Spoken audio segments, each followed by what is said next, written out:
Caracol Radio. Más compañía. Sobre la toma de control del centro de Rafah, refugio de cientos de miles de palestinos en Gaza, nos atiende a esta hora el señor capitán Ronnie Kaplan, portavoz del Ejército del Estado de Israel. Capitán, gracias por atender a Caracol Radio de Colombia. ¿Cómo está usted? Hola Gustavo, gracias por tenerme. Aquí estamos. Capitán, desde el punto de vista de ustedes, ¿qué es lo que está sucediendo específicamente en este asunto, debido a que pues hay una orden de la Corte Internacional de Justicia de no adelantar esta ofensiva? Bueno, nosotros en este momento estamos y sabemos que tenemos personas secuestradas en Rafah que fueron básicamente secuestradas en sus casas el día 7 de octubre. De hecho, 2 de ellos los hemos liberado hace prácticamente 2 meses del corazón mismo de Rafah, bajo fuego, a Luis Marman y a Fernando Ar, a Fernando Marman y a Luis Ar, y nosotros seguimos adelante, obviamente luchando de forma precisa en la zona de Rafah, pero no solamente, estamos también luchando en la zona del centro de la Franja de Gaza, en la zona del norte de la Franja de Gaza. Jamás puede terminar la guerra mañana o hoy mismo, si decide liberar a 125 rehenes que todavía tiene y que los tomó de sus casas, y también dejar las armas. Capitán, después de lo que ha ocurrido esta semana con la muerte de las 45 personas incineradas después de un bombardeo, Israel dice que fue con precisión, pero evidentemente algo falló. El primer ministro Netanyahu reconoce que ha sido un error. Pero la impresión que uno tiene, capitán, es que estos errores están sucediendo cada vez con más frecuencia. El convoy de periodistas hace un par de semanas, ahora estos 45 civiles. ¿No le parece que todo esto lo que está haciendo es deslegitimar la causa de Israel en tratar de sobrevivir a la amenaza de Hamás? Mira, Gustavo, te cuento cómo funcionó, cómo fue esta tragedia, porque realmente fue una tragedia que sucedió en Rafah.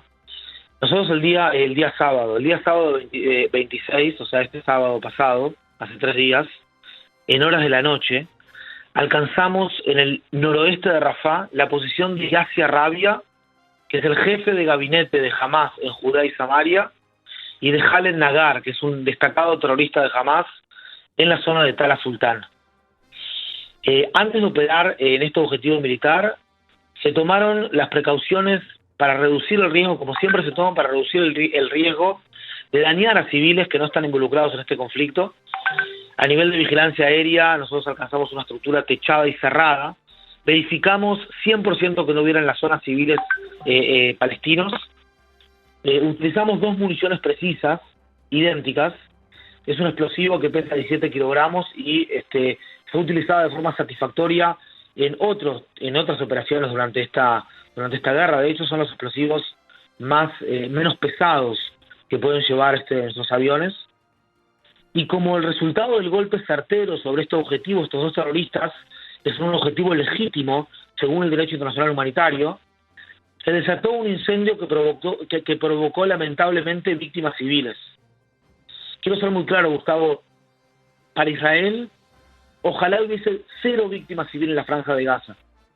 Mientras que para Hamás, el día 7 de octubre, y lo han dicho también, quieren volver a cometer una y otra vez el día 7 de octubre, y básicamente hubiesen querido también quizás asesinar a millones de israelíes inocentes. Nosotros lamentamos profundamente el daño civiles durante el combate, pero sabemos fehacientemente que las municiones que utilizamos no pueden haber causado ese incendio.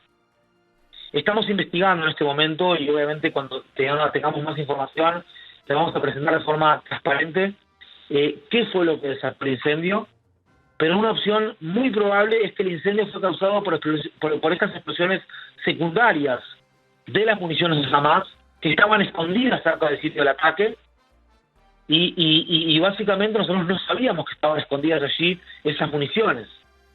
Repito, es altamente probable, no es algo que está fehacientemente comprobado eso. Lo que está fehacientemente comprobado es que no pudo haber sido nuestras municiones las que desataron ese incendio que llevaron a la trágica muerte de civiles.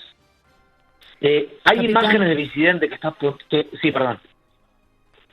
Sí, como usted lo dice, hay víctimas civiles en esto y cada vez esas víctimas civiles son más. Por eso la Corte Internacional de Justicia ha pedido detener esta ofensiva. ¿Israel va a hacer caso omiso a esta orden de la Corte Internacional? Mire, nosotros como ejército somos un brazo acá del gobierno, y esa es una decisión que tiene que ver definitivamente con el gobierno de Israel, por los líderes electos por el pueblo. Pero sí es muy importante y no podemos dejar de ver que las imágenes del incidente posteadas en redes sociales por los gazatíes, que estaban allí in situ, sugieren que efectivamente podrían haber sido explosiones secundarias. Interceptamos también llamadas telefónicas en el tiempo, en el lugar de los hechos, que refuerzan esta posibilidad. Repito, hay una investigación en curso y cuando tengamos resultados los vamos a compartir de forma transparente, pero lo que tenemos que ver antes de llegar a esto es que, a diferencia de lo que dicen algunos medios, es mentira que operamos en la zona humanitaria del Mawasi, zona que definimos nosotros mismos como una zona humanitaria. También Hamás ha mentido con respecto a las coordenadas del ataque. El ataque fue en otro sitio. Lo que nosotros tenemos que creo yo, o sea, Hamás está luchando por su supervivencia. Y la única forma que tiene Hamás de sobrevivir es generando una presión internacional para con Israel, para que organizaciones internacionales como la Haya frenen a Israel de seguir adelante con este combate. Que no es más justo que este combate.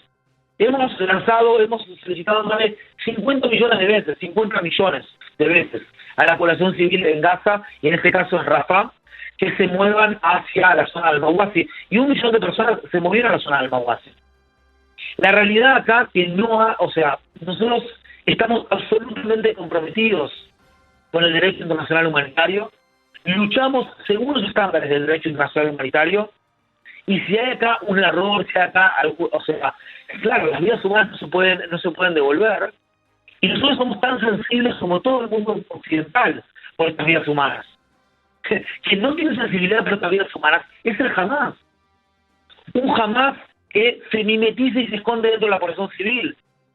Esta no es una lucha entre Israel y Hamás. Nosotros acá estamos en la reserva de 236 días, no estamos aquí por nuestras familias solamente, no estamos aquí por nuestra ciudadanía solamente. Somos trinchera de Occidente. Es una lucha entre el mundo libre representado por Israel y el radicalismo islámico representado por Hamás y Hezbollah también, que nos acaba de atacar hace algunos minutos también, y un total de 7 frentes están liderados por Irán.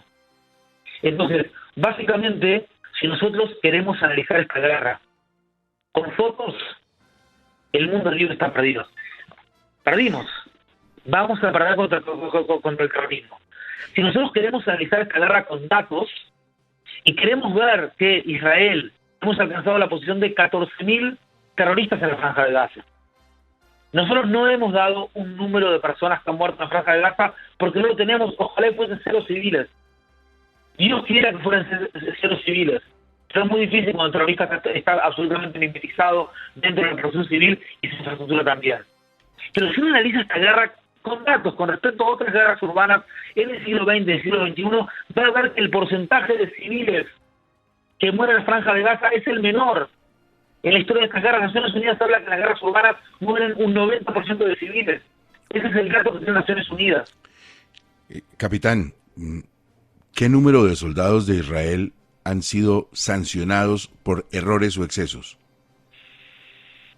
Perdón, Gustavo, sí. ¿Qué me decía? Le pregunto, ¿qué número de soldados de Israel han sido sancionados por errores o excesos en esta guerra? Mira, no tengo un número exacto en este momento, pero lo puedo averiguar, se los puedo dar. La realidad es que cada tipo de error o cada tipo de, por ejemplo, hablemos de cuando fue el caso del World Central Kitchen, ¿verdad? Eso fue un error al cual se pidió realmente disculpas, porque nosotros estamos entendiendo que habían terroristas allí, no que habían personas del ¿cómo que se llama? Perdón, de trabajadores humanitarios haciendo su trabajo, y básicamente el jefe del Estado Mayor resolvió que allí en ese momento destituir de su cargo al comandante de apoyo de fuego de la brigada y un oficial de rango y otro oficial de rango de mayor, ¿sí? Es decir, no hay acá hay acá una democracia que se investiga cada vez que pasa algo, que se presenta de forma transparente cada vez que pasa algo, y hay por el otro lado una industria de mentiras que básicamente agranda en redes sociales y en otros medios las situaciones hasta tal punto que en el momento que se sabe la verdad, porque una democracia se tiene que investigar a sí misma, Claro. en el momento que se sabe la verdad, bueno, ya no le interesa a nadie en la prensa, ¿me explico? Claro. No, O sea, mire, todo capitán, esto comenzó- yo se lo digo con enorme respeto, por supuesto. Además, entendiendo que usted es un portavoz, que usted no es el político que toma las decisiones. Israel puede tener toda la intención de respetar los derechos humanos, pero en la práctica, pues no está sucediendo. Mira, yo creo que lo que nosotros tendríamos que intentar de poner foco, y esta es mi humilde opinión, Gustavo, es que, fíjate cómo sucedió esto, ¿sí? El otro día, en el Washington Post, Muhammad Abu Hani, que es un oficial de Hamas, dijo que Israel atacó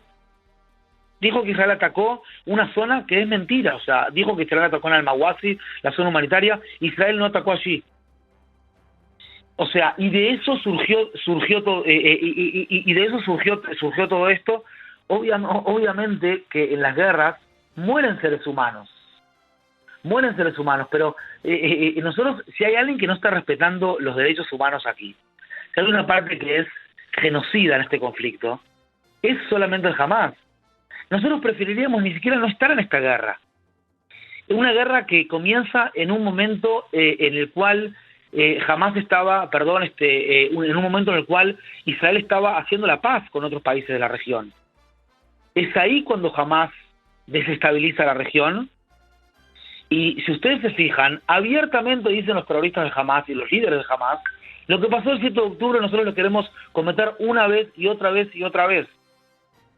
Si Israel en este momento estaría acatando un alto el fuego, lo único que podría llegar a suceder, en mi humilde opinión, es que no habría seguridad para los palestinos en Gaza, no habría seguridad para la población israelí, habría inestabilidad en todo el Medio Oriente, y obviamente que otros intentarían de imitar la conducta de este tipo de terroristas. Mi humilde opinión, y si ustedes se fijan, porque yo muchas veces no se termina de entender, o sea, yo creo que con el tiempo el mundo libre lo entenderá, que la culpa es de Hamas.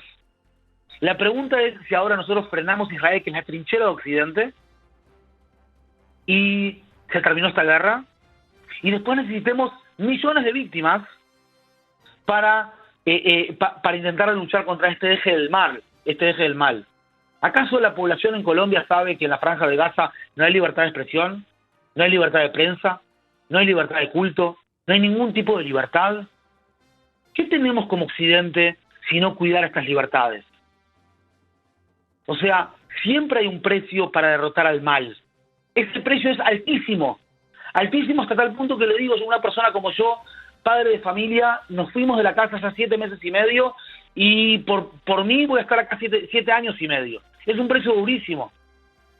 Pero a veces puede ser mucho más alto todavía el precio de derrotar al mal. En Israel se habla de cada terrorista que muere, y obviamente, vuelvo a repetir, cada civil muerto en Gaza o en Israel se lamenta profundamente. Pero en Israel se habla de que de un terrorista que mueren lamentablemente 1.5 civiles. En las últimas 2 décadas, la guerra contra el terror se ha librado en escenarios como Afganistán, Irak y Pakistán. Según un informe de la Universidad de Brown, el 71% de los muertos eran civiles en este tipo de guerras. Claro. Y es Naciones precisamente... Unidas habla del 90% de muertos civiles. O sea, veamos también datos, ¿me explico? Claro, o sea, es muy sí. difícil y es una trampa para Occidente luchar yo contra un sé. grupo terrorista que se militariza en la población. Yo sé, capitán, sé que los datos son importantes, pero el dolor de la gente, de los civiles, de las familias destruidas, de los niños muertos, pues nos toca a todos. Capitán, muchísimas gracias, muy amable, y volvemos a hablar pronto. Muchas gracias, sin duda que el dolor nos toca a todos, pero fíjense y hagan una entrevista con alguien de cómo ve la muerte el radicalismo islámico. Ellos lo ven como ponerle más leña en esta ideología extremista. Y lo dicen abiertamente, tenemos suficientes niños y mujeres para utilizar como escudos humanos para desarrollar nuestra ideología. La forma que concebimos la vida, una sociedad que ama la vida, no es la forma que concibe la muerte, la muerte, o la vida, mejor dicho. El radicalismo islámico es lamentable, pero les recomiendo entrevistar también a un antropólogo para entender de qué se trata esto. El capitán Ronnie Kaplan, portavoz del ejército de Israel. ¿Sabías quiénes más sufren de artrosis y